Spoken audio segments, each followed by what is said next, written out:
what Scott was talking about, more guts than you. He was talking about me, so I take offense to that. No big deal, though. I take it in stride. A little bit about me. I'm obviously 43 years old, married 22 years. Yeah, that's a feat, trust me, these days, to the same woman. You laugh, try getting the same woman to be doped up on roofies for 22 years. It's not something that's very easy. Not at all, trust me. I got 2 daughters. When I was growing up, I wanted to be surrounded by women. This was not what I had in mind. I promise you. I'm always wrong. When we were first married, just like any other man, I did stupid things. Can you imagine that? Stupid things. One thing that my wife did that I always hated, she made lemony chicken. My wife's not from around here. She's from Northern Virginia, which is where we met. And she made lemony chicken whether I liked it or not. And so what did I do one night? I stood my ground, became a man. I'm not going to take this anymore. I'll get Domino's. Yeah, that was a great move. Didn't know it at the time. So I called Domino's up, got the number, called them up. I want to meet lovers. No problem. She went on about her business. I thought things were great. We'd been married 3-4 months. Cool. All right. Until the knock on the door. Domino's. Oh. Still yet nothing. Had no clue things were going wrong until I opened the door. That's when it hit me.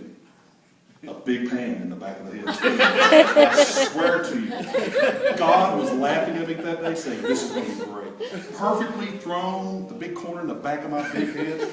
Had hair at the time, so you couldn't see the big balls of a baseball-sized pop knot coming up on the head. At that moment in time, the only thing that was going through my head besides pain was, I think she's mad. I think she's mad.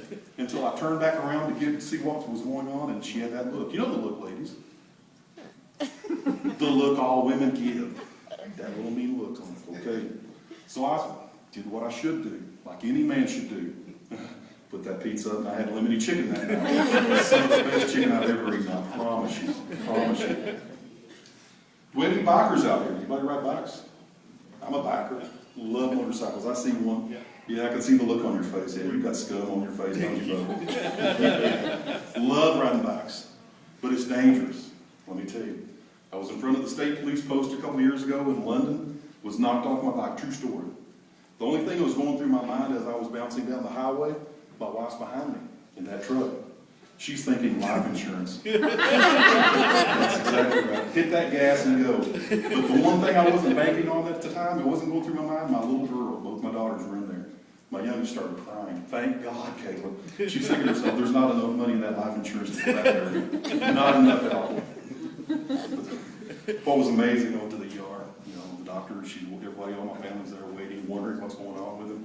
The ER doctor came out. Rudder family. Yes, my wife stood up. She walked up to the doctor and boldly said, my husband and I talked. He doesn't want to suffer and he doesn't want to live a life of pain. Don't feed him and don't resuscitate him. The doctor looked confused and said, but Mrs. Rudder, the only thing he did was break his leg. I don't care, we don't want him to suffer.